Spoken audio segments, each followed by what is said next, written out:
Welcome to the EcoParent Podcast Network. I'm Sam, the founder of EcoParent magazine. My partner Alexis and I had zero experience in the publishing industry, no money, and a new baby. But we quit our jobs, leapt into the unknown, and started EcoParent magazine anyway. It was absolutely freaking terrifying. But at the same time, it felt right. Just a few years into the journey, Alexis was diagnosed with stage 4 breast cancer that later found its way to her brain. It was utter chaos, navigating treatment schedules, caring for a 3-year-old, and trying to run a fledgling business, not to mention the general emotional havoc. Alexis didn't make it, but the rest of us did, and I've spent the years since raising a wonderful son and building EcoParent into North America's top print magazine for conscientious families. Even 10 years in, we're still a very small crew. If you send an email, it's probably me that will answer you. And this podcast network is a monumental step for us, another leap into the unknown. But like before, it just feels right. And I know that Alexis would agree that the podcasting team I've assembled here is an incredible group of people whose only goal is to inspire the best in you. Okay, I'm going to shut up now and let you listen to the podcast. Thank you so much for stopping by. You're the reason we do what we do.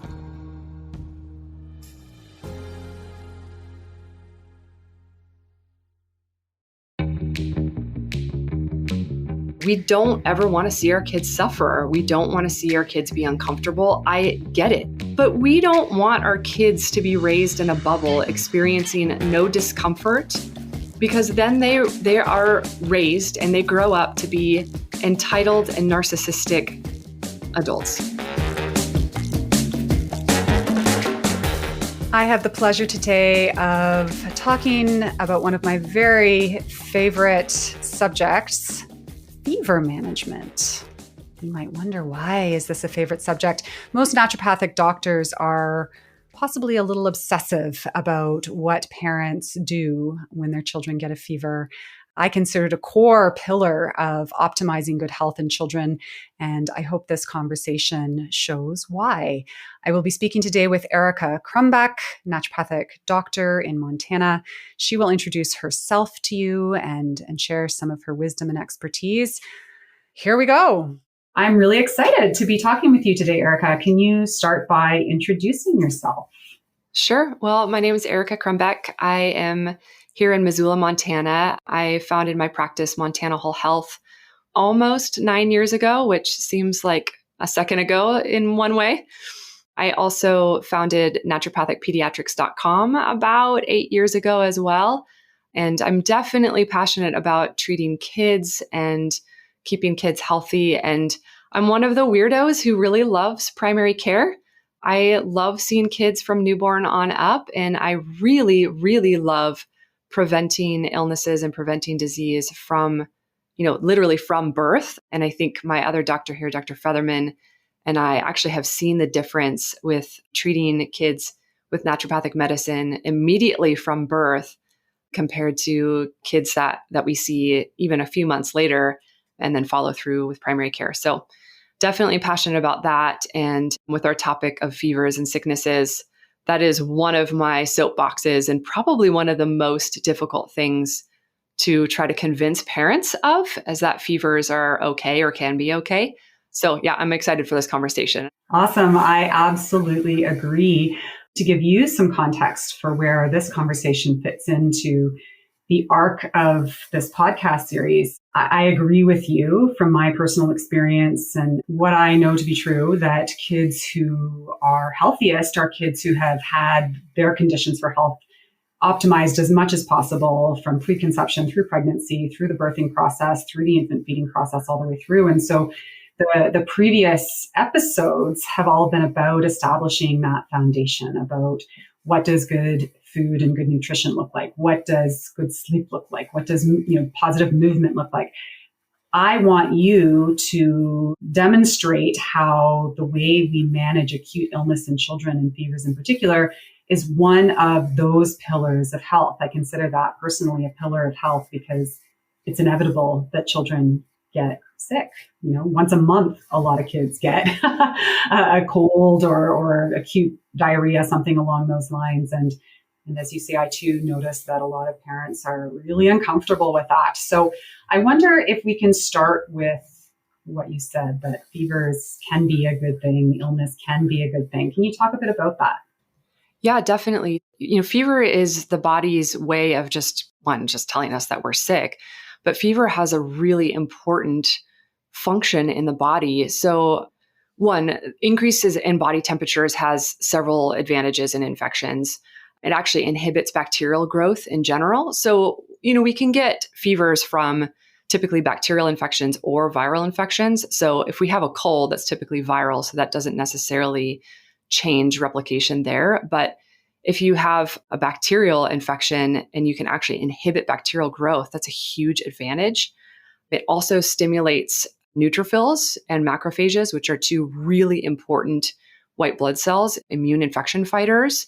And then there's this whole cascade of acute phase proteins. It actually inhibits iron or keeps iron sequestered. That means keeps it in storage, because iron in circulation tends to feed bacteria as well. And then this doesn't sound like it'd be beneficial, but fevers can actually make us not want to eat and want to sleep, which of course are some of the side effects of fevers that we don't necessarily want. But that is important for our body because we don't actually want to be digesting food while we're fighting an infection. It kind of moves blood flow in the wrong direction. We really want all of our body's resources to be used for the infection instead of for digestion. So those are really important things that actually the fever specifically helps our body fight that infection. So it really is counterproductive then to break the fever. And a lot of families have this instinct of, well, let's break the fever and make the kid feel better, when we actually sort of want them to not feel great so that they sleep more and can fight the infection better. Mm-hmm. Yeah, thanks for explaining all of that. It's sort of a framework that I am constantly using in my practice and in my parenting and in these conversations, which is that our bodies, our brains, our immune systems, our nervous systems evolved to help us survive. And yeah, I think fevers are an excellent example of an adaptive mechanism that is helpful and is still helpful. And it's fascinating to me that so many kids are prevented from going through that process.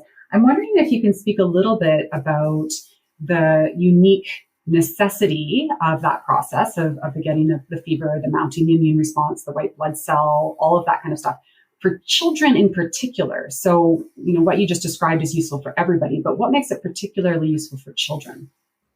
Yeah. And, maybe I should go back and explain, people don't really know what a fever is. They know that fever is the body temperature raising, but it helps to explain what's happening. So in an infection, typically the immune system starts to release these little molecules called cytokines. And so when those cytokines are released, again, a lot of things happen. The immune system's really cool. It creates cascades. So cytokines are released. It activates certain types of white blood cells, and then antibodies become involved. But it's the cytokines in particular that tell the brain that the infection is happening. And it's in the brain itself that the brain sort of changes the thermostat setting of the body. So changing that thermostat makes the patient feel cold.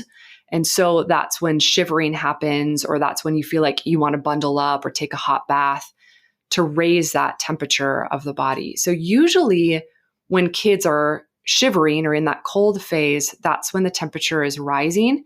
That's when that thermostat setting has changed. Kind of contrary to what we think, some kids don't, unless you're actually using a thermometer, sometimes kids don't actually feel warm yet. So, using the whole hand on the back of the head thing doesn't necessarily work for a lot of kids. And then sometimes when that thermostat has been set back to normal, that's typically when the cytokines have, started to go away. That is also when kids start feeling better. And that's when the sweating happens and the diaphoresis, so it's the body is vasodilating. So you're feeling hot at that point. That's when you start to sweat, and that's when you start to lose temperature. Sometimes kids actually feel to the touch hotter then, because the body's actually trying to get rid of the heat. So it's all come to the surface. So thermometers can be obviously helpful for that, but I must say, I kind of hate that parents obsessively use thermometers. In some ways, I would really rather they just throw out their thermometers, because the degree or the temperature of the kid doesn't really indicate the severity of the infection at all. And maybe we were going to get there, but that's the point where I jumped to right away. So thank you. No, that's super awesome. And let's put a bookmark on that. We'll come back to that in terms of how parents can kind of assess other signs and indicators of an illness to figure out what to do. And I'd love to pick your brain about what you recommend parents do. I think about the fact that when babies are born, their immune systems are immature. They just are. We're born as a species undercooked because our brains are so big, because they've evolved so much. We tend to be born undercooked. And so there's a lot about infant and young children physiology and anatomy that's immature. And the immune system is one of them. And that's one of the reasons why certain vaccines are recommended at certain stages, and one of the reasons why breastfeeding is so beneficial in terms of optimizing immune system development. But the consequence of an immature immune system is that they're inexperienced. They encounter viruses and have a tendency to react and manifest symptoms more prolifically. Definitely. You know, we see the massive runny nose and the crazy diarrhea and the high fevers.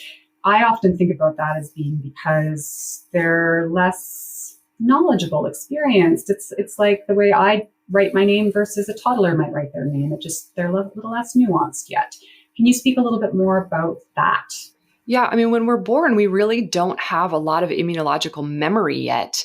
They actually are born with some, we say immunological memory. So that means that the immune system is going to remember something that it was exposed to. So the cool thing with the way we are born, and again, I might not be totally answering your question, but I just get excited and kind of go off on rabbit trails. So when we're born, we do get some memory from our moms, from their placenta. So that's really neat. Some of those antibodies cross the placenta and give us some memory.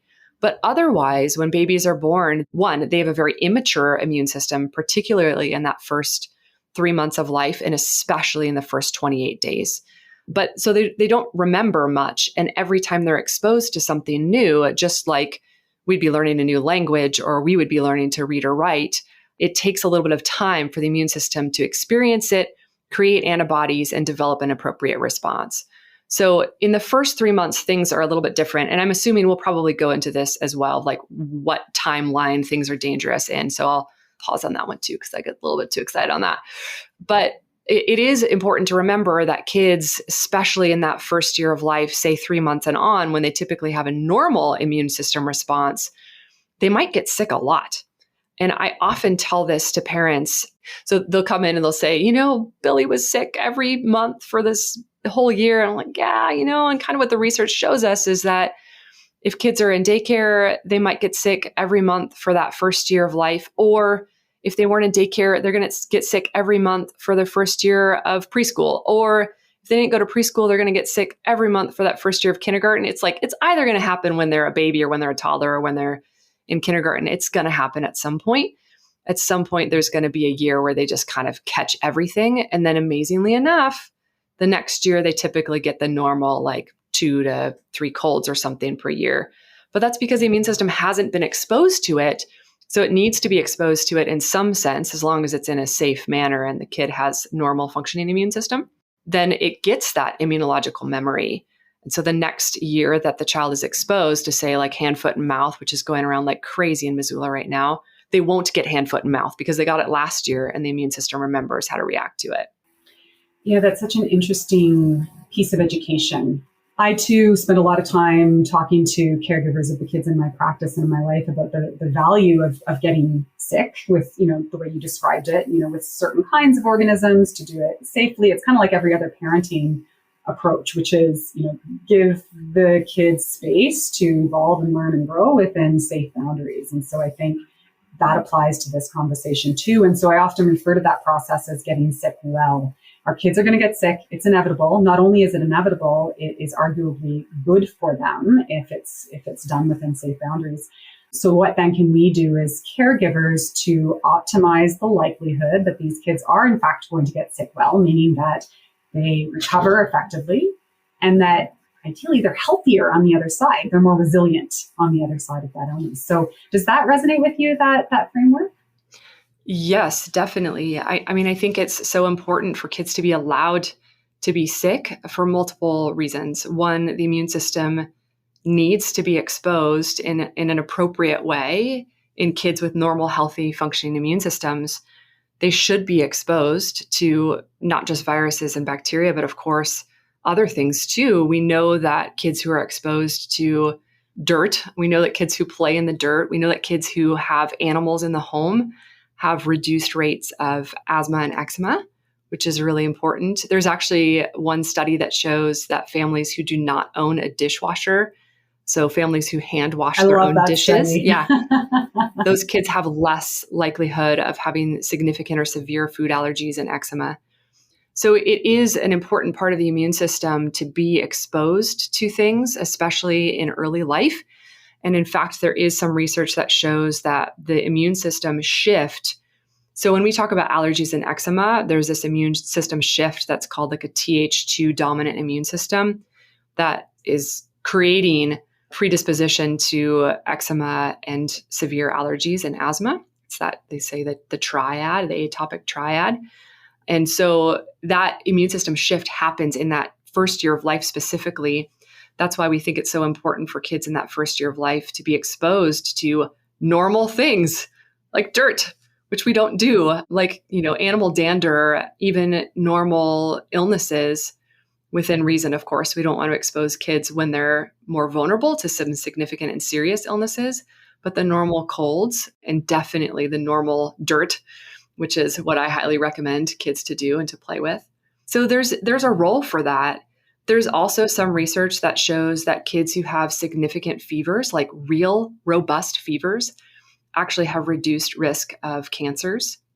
So I can't remember exactly with this specific cancer. I think it was either leukemia or lymphoma that kids who've had really high fevers have reduced risk for. So the immune system plays this really intricate role, and there is a balance point to the immune system.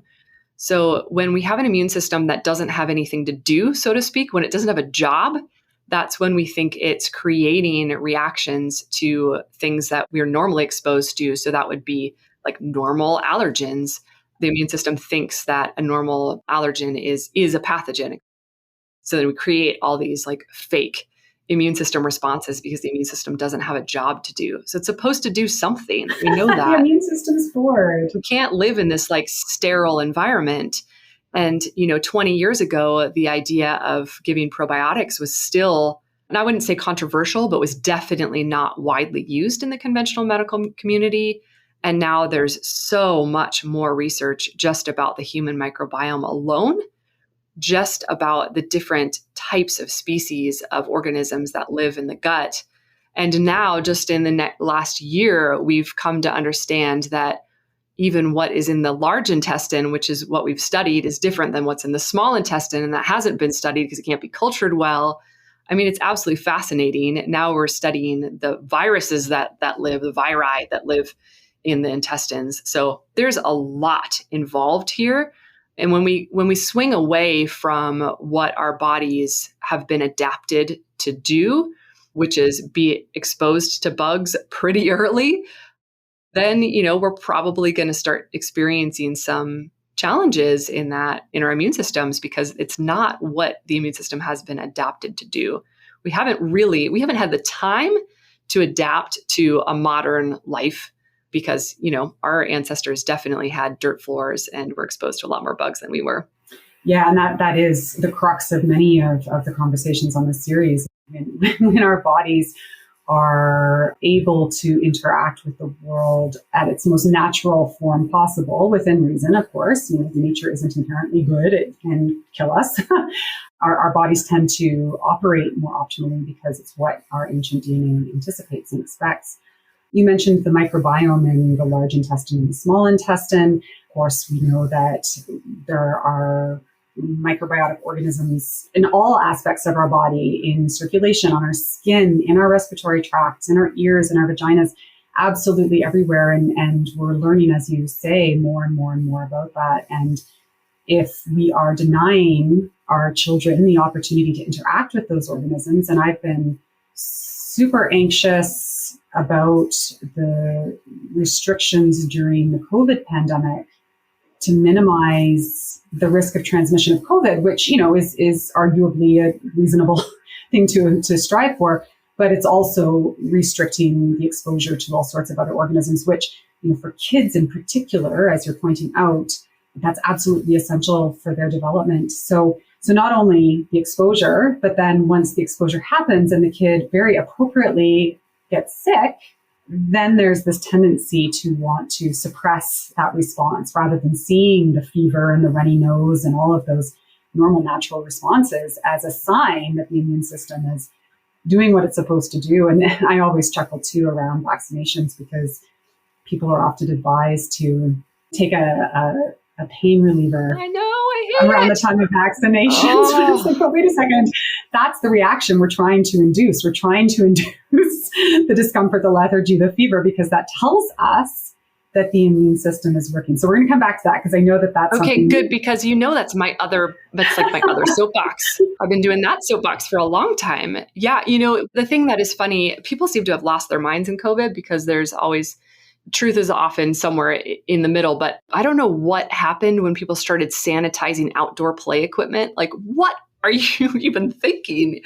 When we talk about limiting kids' exposures to normal, healthy things, Lysoling outdoor play equipment that now we know doesn't harbor COVID at all, people panic. So people panic. And that's what we try to do, is talk people off the panic ledge. Like, okay, let's talk about what the immune system does. There's a difference between COVID and some other illnesses too. So we're kind of not going there. And no, let's not talk about talked COVID. about it too much. We have indeed. But I do think it's a good example of sort of an emotional response that parents have with respect to the health of their children. It's the same panic. It's the same panic. Right. I don't want my children to be harmed. And I absolutely understand that. I had another conversation with somebody about the value of nature immersion and all of the many, many benefits of kids getting outside in terms of movement, in terms of risk assessments, in terms of exposure to microbes and all of those sorts of things. And I think there's sort of this common theme in modern society that children are precious as they are, and that we need to protect them at all costs. And not only is that potentially interfering in immune system development, in other ways, protecting children at all costs creates hypervigilance and fear. Right, exactly. It creates the inability of a child to even just tolerate discomfort. I wonder if you can speak about that a little bit, just like the psychological resilience around illness. Can you speak to that at all? Yes. So there's multiple things when we're talking about fevers. One is, that parents assume that fevers are bad. I want to go over that in just a minute and do a couple fever myths. Mm-hmm. But just before we do the fever myths, let's talk about resilience a little bit, because that one I don't always include in the fever myths. The gut instinct of a parent is to, again, protect our kids at all costs. And we don't ever want to see our kids suffer. We don't want to see our kids be uncomfortable. I get it. I have kids. I have a 9-year-old daughter and a 6-year-old boy, and my 6-year-old was vomiting last weekend, and I felt horrible for him. And he is not as resilient as my daughter is, she was the one who I wrote the article at naturopathicpediatrics.com when she was 9 months. She's the kiddo that had the 105.8 degree fever. You guys can read that article on my NatPeds website, and I'll go into that in just a minute. But poor little guy is, standing there throwing up. I don't want to do it. Oh. Like, I know, buddy, I don't want you to have to go through this either.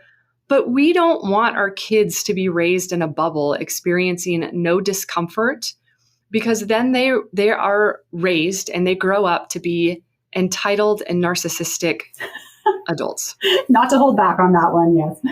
They just straight up do.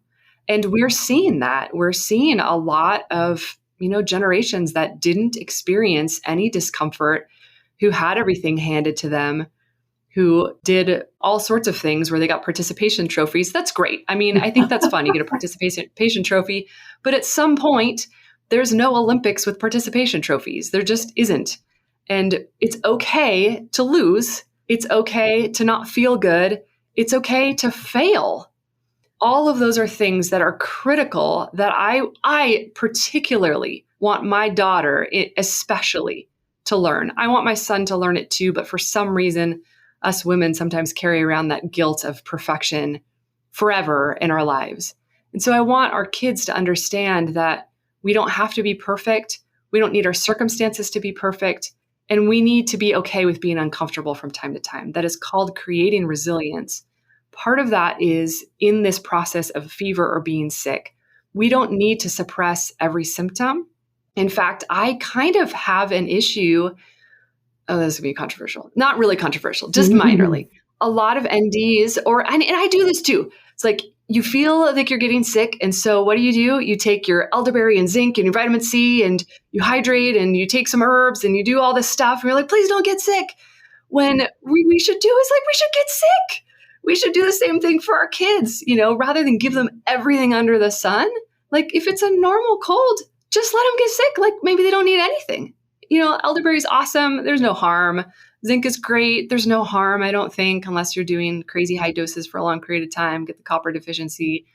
But really, like maybe we should just take a nap and have some chicken soup and have a hug. And I think that that's what our bodies need. It's hard to do, isn't it? Yeah, it is hard really to do. Hard. You want to fix the problem. Oh, man. That piece around maybe we just need to get sick. I think that also our society is so obsessed with productivity and presentism, and we calculate in studies, if you look at a number of studies around the cost effectiveness of certain strategies, they look at absenteeism and the degree to which adults are absent from work and children are absent from school. And of course, school is important, but we also need to take care of ourselves. And we all know that we're more likely to come down with a cold when we've been stressed for a period of time. Stress, lack of sufficient sleep, inadequate diet, lack of sufficient movement, all of those things impair the way our immune systems work. And that's not true only for us, but also for our kids. So I think your point is a really important one, that sometimes if we're getting sick, not only are the symptoms a sign that our immune system is doing what it's supposed to do, but the very nature that we were susceptible to that illness in the first place might be a sign that we or our kids need a rest. Absolutely. So take the message from our body of that lethargy and take the rest. Yeah. If you don't have time to get sick, guess what? You're getting sick. And I tell this to some of my mamas. I know that we're talking about kids in particular, but the motto in my office is when mama goes down, the ship goes down. So always put the oxygen mask on yourself. I see so many moms in particular, dads too, I know, but I'm a mom, so I don't know, maybe I talk a little bit more about moms. Typically primary caregiver, which is often moms, they run themselves ragged. And I am very careful to warn moms about this, that if you really literally do not have time to get sick, watch it. That's when I've seen moms come down with chronic mono, chronic CMV, chronic fatigue syndrome, which there's a lot of research now is at least a good chunk is viral mediated, or you just get a really bad sickness, bad flu. There was a lot of mycoplasma pneumonia going around just prior to pre-COVID, and it hit people hard, and it hit everyone hard who is more susceptible, who had way more stress in their life.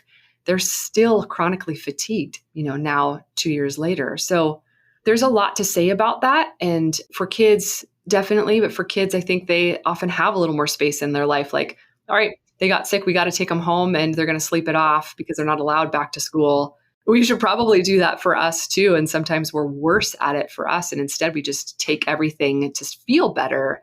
And that's definitely a problem.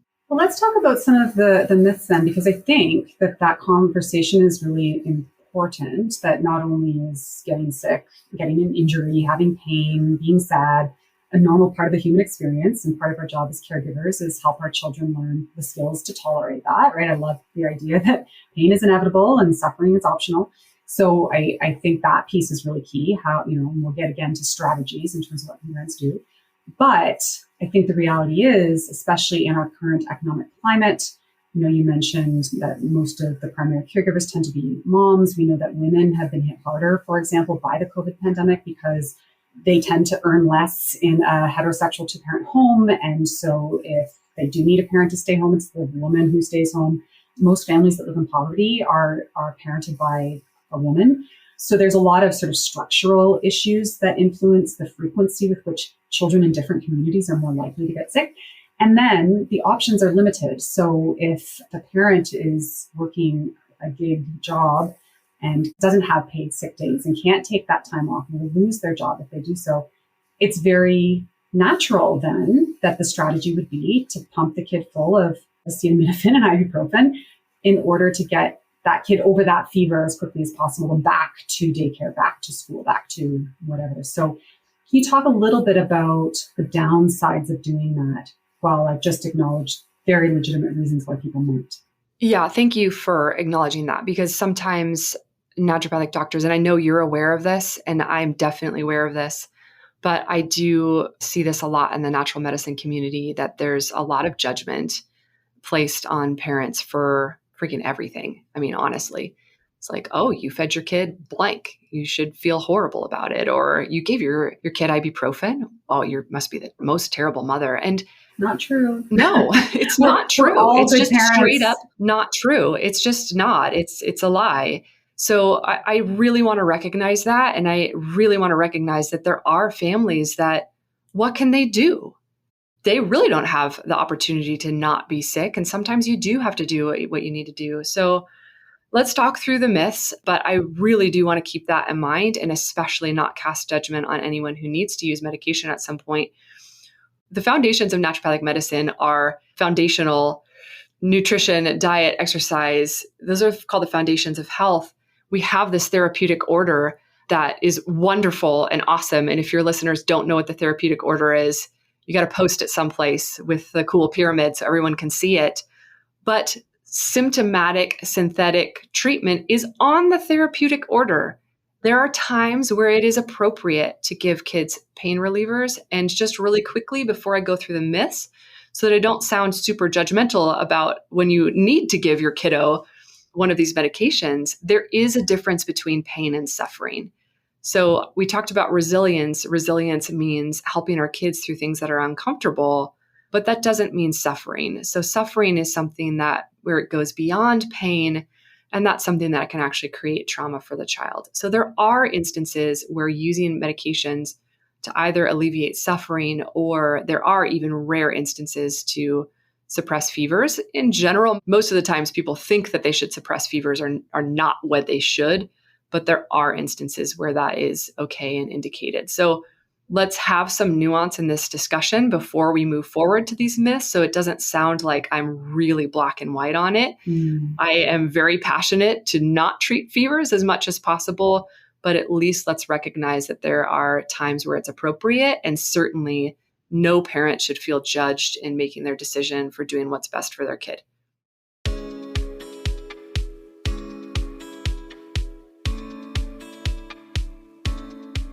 We know there's a lot to consider when it comes to you and your family's health, but Orange Naturals can make things easier. We make high-quality supplements designed by naturopathic doctors right here in Canada. Whether you're dealing with picky eaters, navigating your personal health, or just trying to round out your family's nutrition, we've got you covered. Browse our full selection of supplements, probiotics, kids products, and more at orangenaturals.com, or look for us at your local health food store. Natural medicine made simple. There are social and cultural determinants around what people feel supported in doing. And those are also legitimate reasons because every parent is simply trying to do the best for their child. So let's talk about some of those myths. Yes. Okay, so myth one is that fevers are bad. I already kind of went over this and why the body even has a fever, but fevers are awesome. The body has certain types of white blood cells that actually work better when the body temperature is higher. So that is the basis of this. So white blood cells are our immune infection fighters. If they are working better when the body temperature is higher, let's keep the fever. Myth number two is I should be worried when my child's temperature reaches blank degree, or in other words, how high is too high? I hear this a lot. And I think there's even some kind of like naturopathic-y meme that has a chart of like, it's this degree, it means this, you should use that. It's over this degree, that means it's dangerous, it should be that. And that is straight up false. Even in conventional medicine, they've recognized this. The problem is there's still sort of semi doing it incorrectly. So by the way, if anyone does not believe me on this, Seattle Children's Hospital has a great article on their website that says the myths of fevers. A lot of the children's hospitals have used a similar article or the exact same article on their websites. So I'll talk about the temperature in particular, but the only time we should be worried about a child having a particular number on the thermometer is when they're very, very young. So I'll talk about that more in a minute. Babies that are less than 3 months of age, particularly less than 28 days of life, that is when we're more concerned about the number on the thermometer. But actually, fevers are not intrinsically dangerous until they reach 108 degrees. That's really high. And so I'll move right into myth number 3, which is that high fevers can cause brain damage. So again, only fevers above 108 degrees can cause brain damage on their own. Typically, the highest that fevers will go on their own is about 105 to 106 degrees. And that honestly is pretty rare. There are high fevers that can trigger febrile seizures in kids. There needs to be some kind of susceptibility. Not all kids get febrile seizures. And usually it's not the temperature of the fever, but it's sort of how fast it's going up. Research is really clear on this, and it says that these febrile seizures do not cause brain damage or any permanent lasting damage. I will say that they probably reduce the parent's lifespan by maybe 3 years or so because they're super scary to watch. Yes, super scary. That is one of the few times where most parents do end up using fever-reducing medications because it's terrifying to watch your kid go through a febrile seizure. We know that they are safe, but again, it's really, really difficult as a parent to sit there and watch your child have a febrile seizure. So let me go over the timeline then. So fever is defined as anything as over 100.4 Fahrenheit. What's our Celsius on that? Because you're Canadian. Yeah, sort of 37 degrees Celsius is considered normal. Yep. Fever would be any 37.5 and upward from there. Right. So any fever in a newborn under 28 days of life, they should be seen immediately. So in my office, that means going to a children's ER pretty quickly. So newborns generally do not have fevers. Now, I will give one exception to that. In my office, I've had only one baby ever have an actual fever under 28 days of life. That baby did get the full workup. So when they do a pediatric or newborn or neonatal fever workup, it's pretty intense. I mean, it's spinal tap, it's blood cultures, it's everything, because it is so unlikely for a newborn to have a normal fever.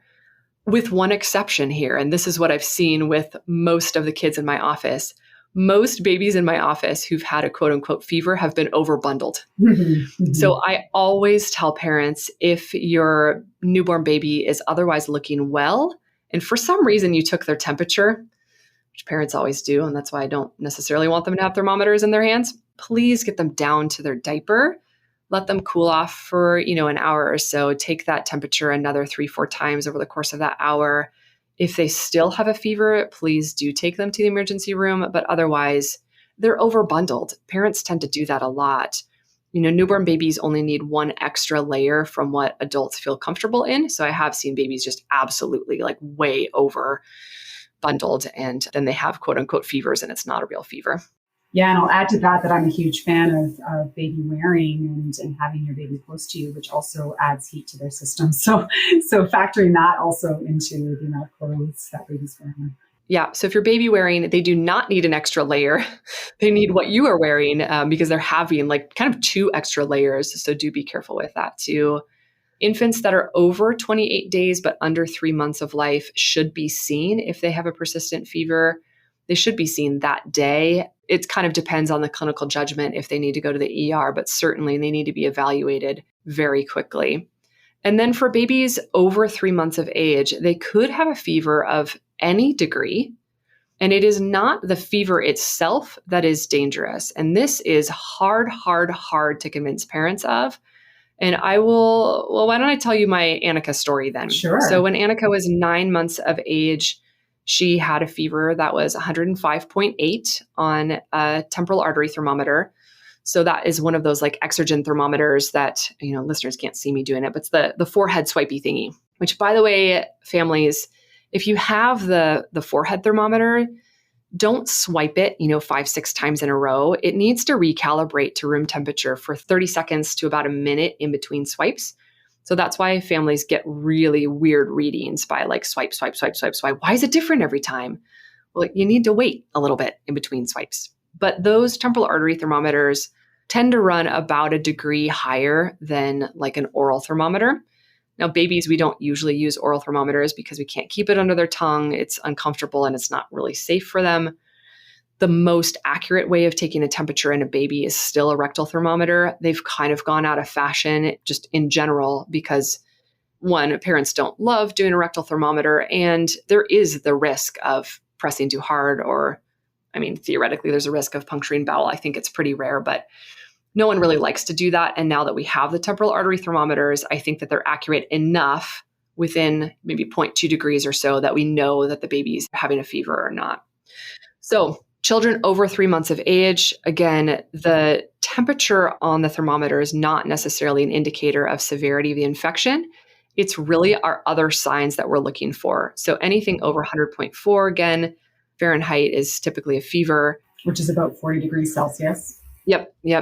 The other things that we're looking for are signs. They should be the things that your mom or dad alarms would raise anyways. Like, whoa, this is not my kiddo.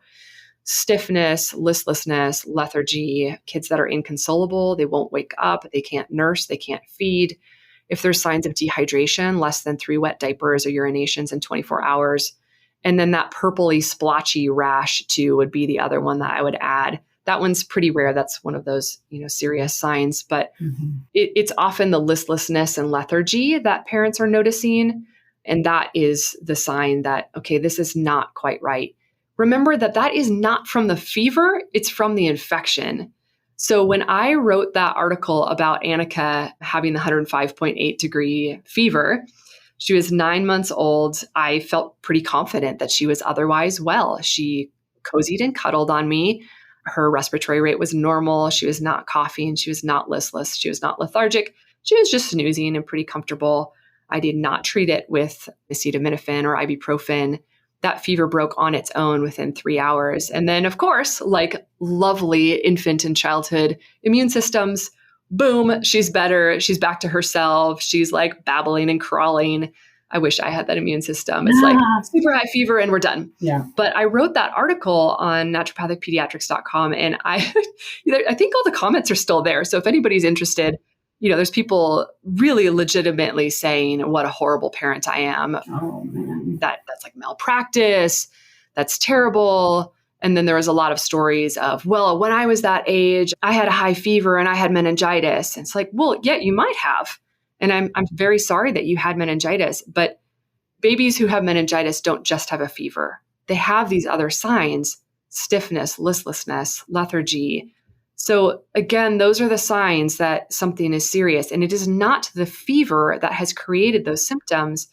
It is the infection itself, which has also created the fever. So I just want to jump in on that and say that one of the conversations I have with my patients all the time is that my personal tolerance as a mother for fevers and so on might be different from someone else's because I'm a doctor, right. Because I'm well equipped to, now we can argue about objectivity of a parent in terms of treating the child, but at least in terms of my ability to recognize and be familiar with the signs of when to worry is often how I phrase it, as opposed to someone who's not medically trained, right? And so that's why it's so important for parents to reach out to their caregiver if they are concerned. And that's the whole premise, I think, of what you're saying is that it's not just the number, but if there is this number, you reach out to somebody who's well positioned to help you evaluate how worried you should be and to be able to discern the signs and symptoms that suggest that it's a more serious infection. And that's generally what we're worried about, is that either it's a serious bacterial infection, like one that could cause meningitis, for example,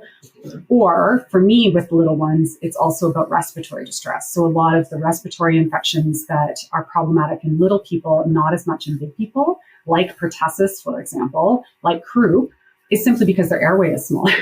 And so they might not be seriously ill as far as, dying from the infection, but just because their airway is so small that it's affected. So I absolutely agree with you that the tolerance of a parent who's a healthcare provider might be quite different from the tolerance of a parent who's not. Yes. I'm sorry you got that kind of feedback because it sounded like you were being really discerning of the situation. Oh, well, that goes with the territory being online. So Indeed. Yeah. Yeah. I mean, what I'm trying to do is explain, that I had confidence in that point. And again, I probably would never have known that her fever was that high if I hadn't taken it. Right. And again, that sounds sort of silly, as like, don't take your kid's temperature, but don't take your kid's temperature. She seriously was totally fine. Yeah. She was completely fine. I knew she was sick, but she was a sleepy kid. There was nothing remotely dangerous in that. She just slept it off and then her fever broke. But let's go over really quickly, and maybe you want to go over to the respiratory signs. I don't include them in the fever signs necessarily because kids with the respiratory illnesses, obviously, they usually do have a fever, but those are not the ones that I necessarily see have high fevers, interestingly. Sure, of course. They usually just have kind of moderate fevers, maybe, I don't know, between 100 and 103 is what I typically see. But the respiratory signs definitely are something to look for. So any kiddo who has consistent wheezing, coughing so hard that they can't catch their breath, coughing so hard that they throw up is really common, using the muscles of their neck to breathe. Those are all really significant and serious signs. And the next thing to say too is for any and all parents, and this is me included, if there are things that your gut instinct is telling you something is wrong, whether I've listed those symptoms or not, please have them seen. Please trust your parent gut because you know what your child is normally like. So in this instance with Annika, she was fine. My Leo got influenza just before he was 6 months of age, when he was a baby, and he did not look okay. And I was very worried, even as a healthcare provider. I did have him seen. They kind of brushed it off like, no, this is a baby with influenza. I was pretty darn worried about him. So that is something very different. And he got RSV as a little baby too. That was also pretty scary. And that was a very close call for us going into the hospital. We really watched that one very, very closely. Again, the only reason I didn't take him in is I had a little bit more confidence and really monitored him. And I had a pulse oximeter at home. So there are differences in being able to monitor kids as a healthcare provider, but there's also differences from child to child. Absolutely. And there's also differences in your confidence as a parent. And there is that trust your gut thing. So 2 things I want to say to segue us into the so what the heck do parents do conversation. One is you mentioned that you don't normally include the respiratory piece because often with viruses that tend to cause respiratory distress in kids, usually there's not a big fever. But I actually think that it fits because if parents have been socialized to really focus on the temperature as an indicator of severity, yes, it's possible that some of those concerning symptoms could be missed because, but they don't have a fever, so they're not sick. And so I think that it just circles back to that idea of trusting your gut, knowing your kid, recognizing that something is wrong. So you and I both are parents. My kids are a little older than yours. I have one who's now an adult. Oh, unbelievable. So I can talk anecdotally, as can you, about having raised our children in a naturopathic household and the skills that allows them to develop, not only in terms of eating properly and all of those other things, but also the skills of the immune system and how to take care of themselves. So, my eldest, who's 18, had never had any sort of fever-reducing medication, no antibiotics, until I think he had his wisdom tooth out when he was like 16 or something, but was plagued by ear infections all throughout childhood. And we only ever treated them with naturopathic approaches and always treated them successfully. And, he's doing well to the point that, and just kind of this idea of tolerating discomfort.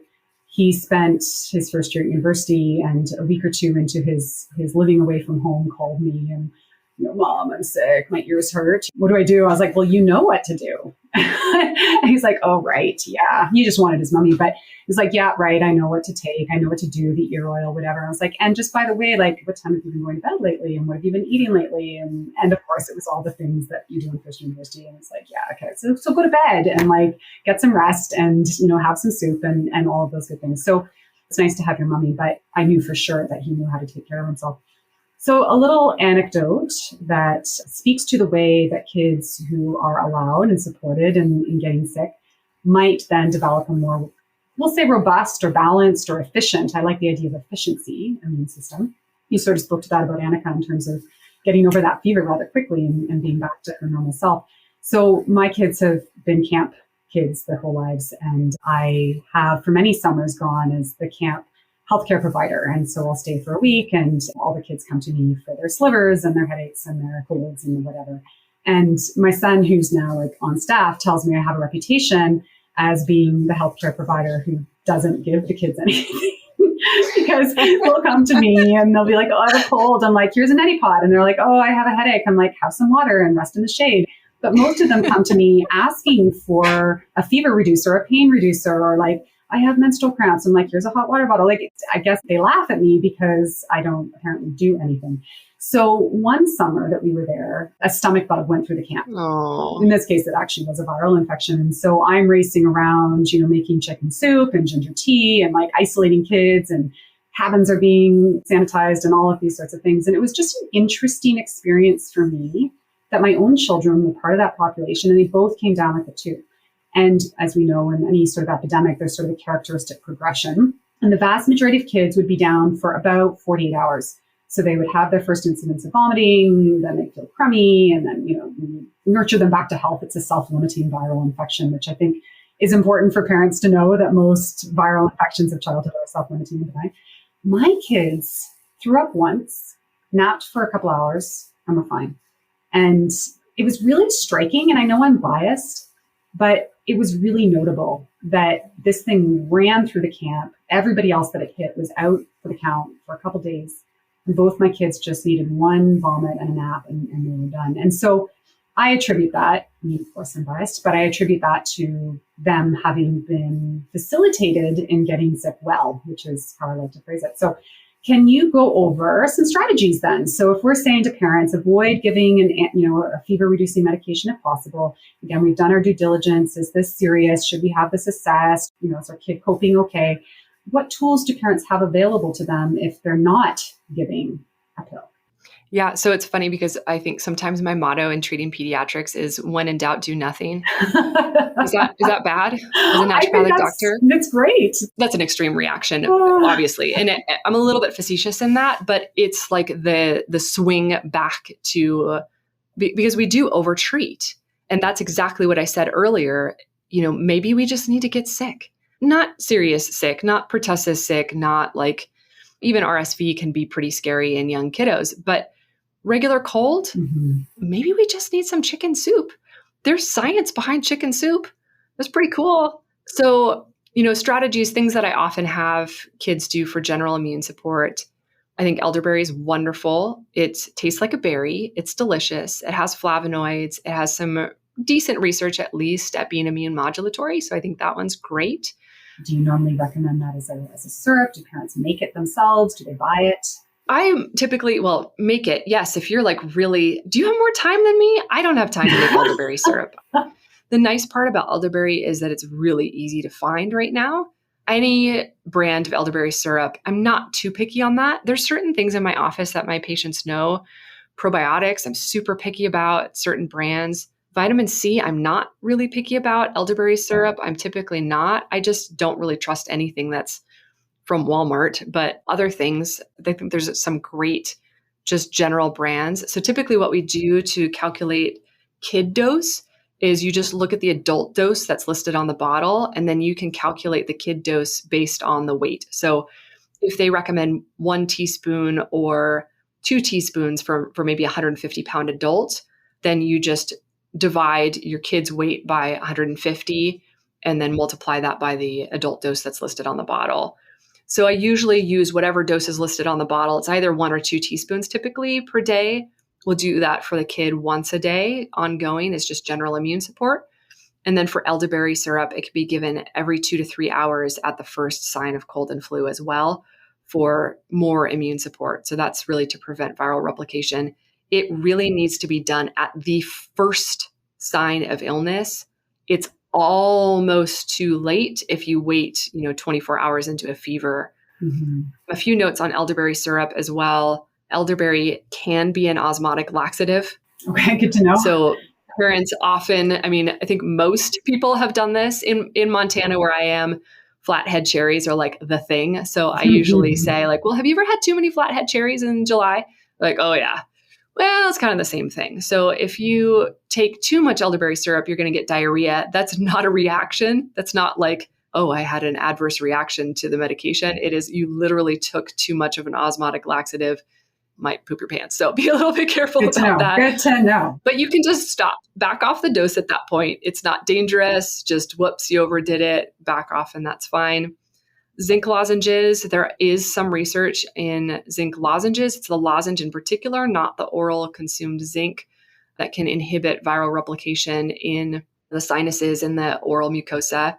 So that can be helpful as well. Typically it kind of depends on the age of the kid, but we have like 10 milligram lozenges here in my office that taste delicious. Mm-hmm. Toddlers, I usually do a half a lozenge, so maybe 5 milligrams daily just through cold and flu season. Older kids and adults, 10 milligram lozenge consistently daily through cold and flu season. Same thing as elderberry. You can do the same dose every 2 to 3 hours at the first sign of symptoms. And that does reduce the duration of the illness. They say about by a day. So if it's, a 7 to 10 day flu, it might reduce it. I mean, that's not like a ton, but at least it's a little bit. So that can definitely be helpful. Do be aware that with zinc, I've never seen it at these really low doses, but there is this theoretical copper deficiency that can happen if you take zinc at high doses for too long. So low dose, 5 or 10 milligrams, very unlikely to get copper deficiency, but copper deficiency can result in anemia.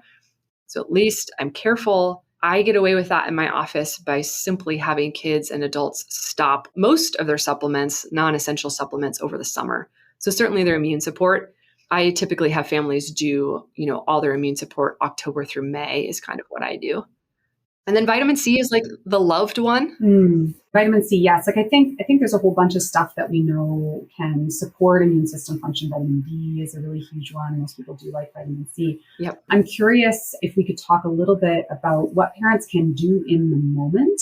Like I'm thinking about, you talked earlier about when the fever's rising, a child's going to shiver and they're going to be cold. And when fever's releasing, they're going to be sweating and kind of throwing off blankets and so on. So to me, that's a really useful tip that I give a lot of parents is there are lots of herbs that can be used as teas to kind of facilitate what the fever seems to be wanting to do. So if we can get over the fear of fever and understand that it's serving a purpose and it's useful, if we notice that a child is feverish, shivering, wanting to be warm, and doesn't have any of those sort of red flag things that we talked about earlier, ideally, we want to try to encourage and support that fever. So are there strategies that you could recommend to parents for that stage? Yes. So those were like my give at the first phase of illness ones.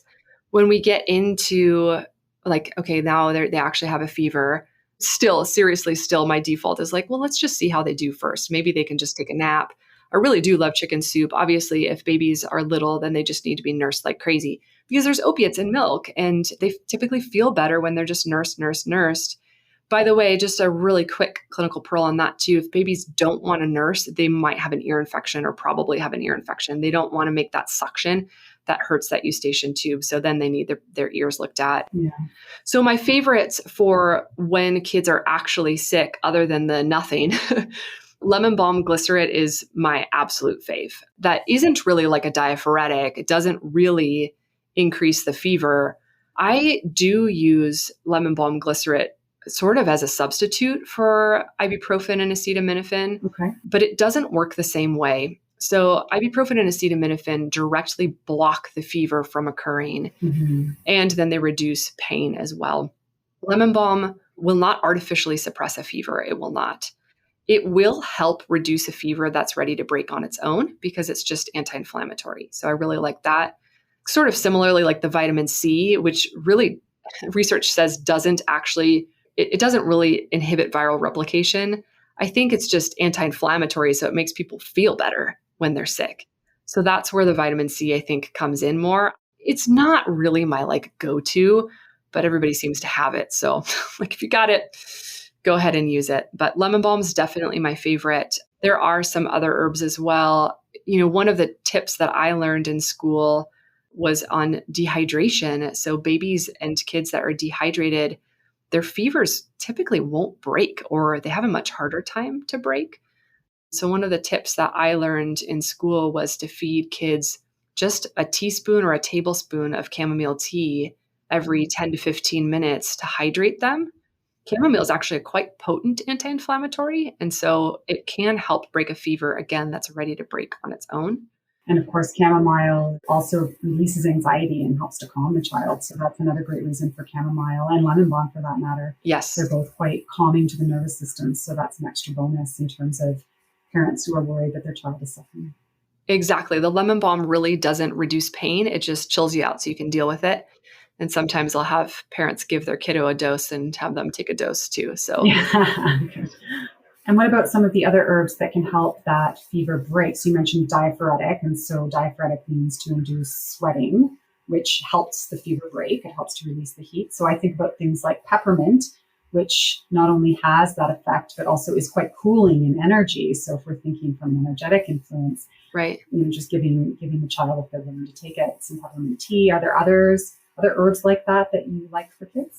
Yeah. So, actually, I use ginger a lot, even though you would think that it tends to be warming, but it's also very anti-inflammatory. So it can be actually helpful right at the height of the fever to either raise it if it needs to be raised, or maybe it's over and it can go away. My cold and flu fly away formula, which has like elderberry and other things in it, has some ginger. It also has tilia or linden, which I think is a great one too. Probably wouldn't give it on its own for kids, but in a mixture of elderberry, ginger, and tilia, it's delicious. It's really yummy, and it's perfect for that kind of diaphoretic effect too. There's other more disgusting herbs, but I don't use them. For sure. And we could talk about herbs all day long. I'm wondering about water. Water is something that we historically have always used in naturopathic medicine in terms of hydrotherapy. And we've talked about dehydration and obviously ensuring that our kids are well hydrated. And so using soups and smoothies and teas and those sorts of things as a vehicle to get good stuff into them helps a lot. Breastfeeding, of course. I love magic socks. I knew you were going to go there. Do you use them in your practice? I feel like I should more, but I default more to like that. Well, let's just let it see what happens. Okay. But I do find the magic socks work great for especially like the sinus type infections. Yes. I think it's awesome. So magic socks. So it's part of hydrotherapy. So we basically take wet cotton socks, put them in the fridge or the freezer, get them really cold, or you can just do ice water and get them really cold. Put them on yourself, if it's in my case, or your kiddo, and then on their feet, and then cover them with wool socks or something that can just keep the moisture in, essentially. So what's basically happening, at least from my understanding, there's circulatory reflex arcs. So when skin temperature cools, so when our extremities cool, the body thinks that it's being cooled or becoming hypothermic, and it's going to start to shunt blood away from our extremities. So it's going to start moving blood back to the heart. And so what that does is it moves blood away from our hands, our feet, and also our sinuses, which is really interesting. So in that process, we're vasoconstricting, really. We're kind of like drying up mucus in some ways. As those magic socks start to warm, we start getting more blood flow or more circulatory action in those areas. So that includes feet, hands, and then sinuses again, which is typically where we get an upper respiratory infection. What that's also doing is acting as like a physiologic pump. So some of our white blood cells are sitting right in that interface of like tissue to lymphatic system or circulatory system. So it's physiologically like squeezing them in and out of circulation, which actually stimulates our immune system. And there is some research into that, which is kind of cool and fascinating as well. So very simple. Very simple. And that's actually why I love it. It's interesting that you say, just let it run its course. And to me, that's something, that's a treatment that everybody has access to. And it's actually not doing anything besides facilitating the body in its effort to run the course. And so, even my kid, and here's a little parenting tip. If you're parenting babies, they can't fight you. So putting the cold socks on the kid, on the baby, just get them used to it, because in our household, whenever I come down with something now, both my kids say, "Wet socks, Mom," and they don't resist it. They know they do it themselves. Yeah. From a parenting perspective, the earlier you start doing this before your kids can really fight you, the more they're used to it. And the proof is in the pudding. So we call them magic socks, obviously, because they really are very effective at helping really support what the body's trying to do, which is to circulate all of those good white blood cells and eliminate the virus and process it and do all of that good stuff. And the manipulation of that arc that you were talking about, the circulatory arc, is what facilitates that process. And so in that process, then the socks dry, which people are like, I'm going to wet socks and it's going to be uncomfortable. It's really cool. It's actually quite warm, as you pointed out, because as soon as the body starts to respond and recognizes like, oh, okay, I'm not losing heat through this cold application. As you said, the vasodilation happens. It acts as this pump. The wool or the fleece holds the heat in, so it's not escaping. And actually, your feet get quite toasty and comfy. And by the morning, the socks are bone dry, and therein lies the magic. So that's one of my absolute favorite recommendations because it's accessible to everyone. And if your household doesn't have wool or fleece socks, just even under baby's footy pajamas with some blankets over top to keep that heat in can work wonders. So, and then of course we have, lukewarm baths, which can help both to increase and decrease the temperature depending on what needs to happen. I really like the bath for the fever where we start the kid in a warm or hot bath and then let it cool down. I've never seen someone who wants to get in a tepid bath when they have a fever. Good point. It sounds horrible. But if you start in a warm bath and let it cool down, then it can start to help that fever. But remember, that would be when the fever's ready to break anyways. Sometimes just cool washcloths. And another, really easy hydrotherapy tip is contrast hydrotherapy to the sinuses too. So we're talking more specifically sinuses. So this is upper respiratory infection. So that's usually nose, mouth, sinuses. The magic socks, one of the things they do is act as a decongestant, which is another reason why they're magic. There's 3 or 4 different ways that they're magic. But I love that it helps be a natural decongestant because a lot of decongestants are pretty harsh medication-wise. But we can just do contrast hydrotherapy too. So you can do a warm, wet washcloth to the face or sinuses for 1 minute to 2 minutes, and then alternate with a freezing cold wet washcloth for 30 seconds. We always end on cold because then it helps pull blood out. And that can be surprisingly effective for sinus infections or for the cervical lymph nodes, the lymph nodes under the jaw that get really swollen. I love that one. Put the contrast hydrotherapy to the neck. Works brilliantly. And so sometimes the hydrotherapy works way better than anything else. And it really helps pain, and it's free. And it's free. Yeah. I think that's one of the best treatments is when it's free. A couple of other things I want to throw into the mix that I rely on in life and in practice.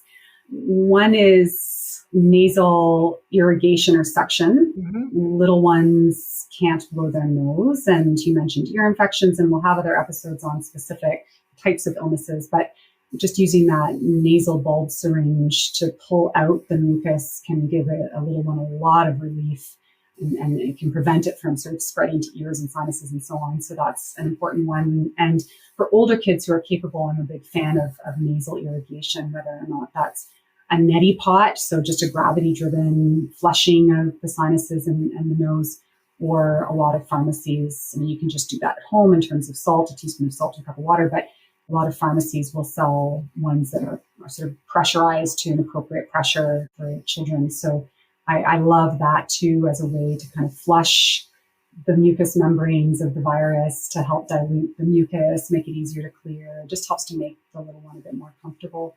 And then homeopathy. I'm a huge fan of homeopathy, and maybe we need to have a whole episode just on homeopathy, but I have had tremendous success over the years treating little people with an appropriately fitting homeopathic medicine for their symptoms. And sometimes that too can be magic in terms of alleviating discomfort and getting through things faster.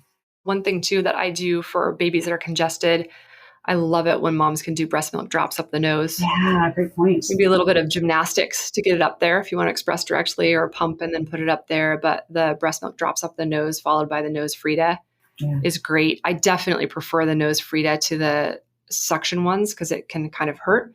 If you do have the bulb aspirator, the bulb suction one, point it out, not up, because we have all the nerves like in our nasal septum, and so it hurts. Yes, right. But the nose Frida, you don't have to do that. It just places against the nose. So both of those work really well.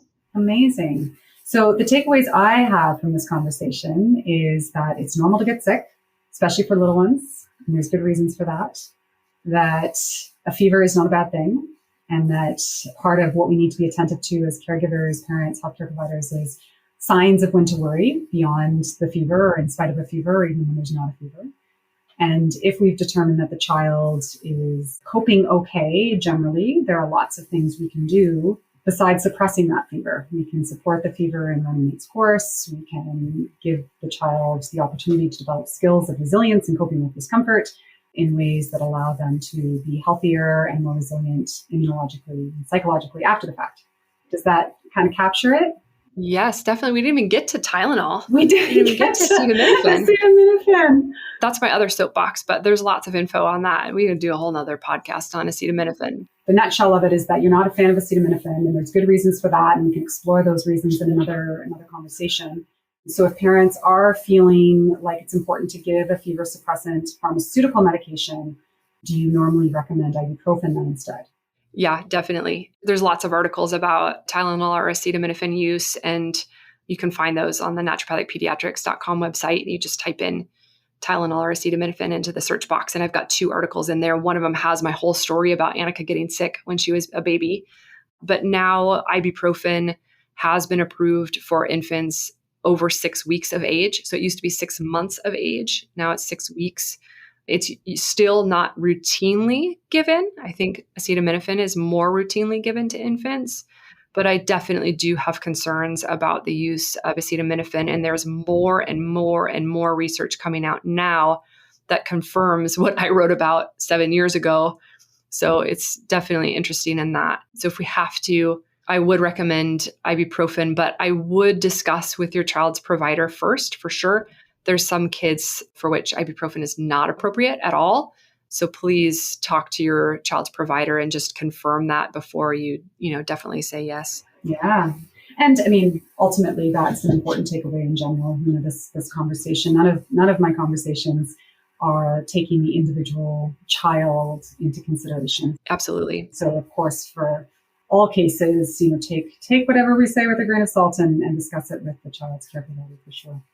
Amazing, Erika. This has been quite a meander through a relatively simple-ish sounding topic. Yeah, sorry, I do get a little excited. No need to be sorry. I'm equally... We do 3 hours on it. We could indeed. And to me, I think that's why, to me, this topic fits into the idea of pillars of pediatric health, because what we do as caregivers and parents to enable our children to get sick well actually does predict their health for the rest of their lives, both in terms of their own ability to care for themselves, to understand, how their bodies work, but also, as you pointed out so beautifully, the way their immune systems grow and mature and are modulated to affect other diseases down the line. So super important. Thank you so much for your wisdom and expertise on this. I look forward to another conversation in the future. Sounds good.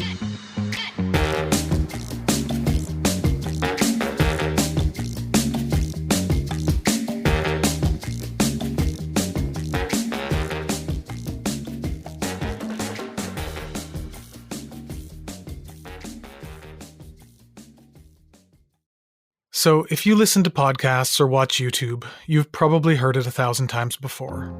The plea to subscribe and leave a review or a comment. Well, here we are again.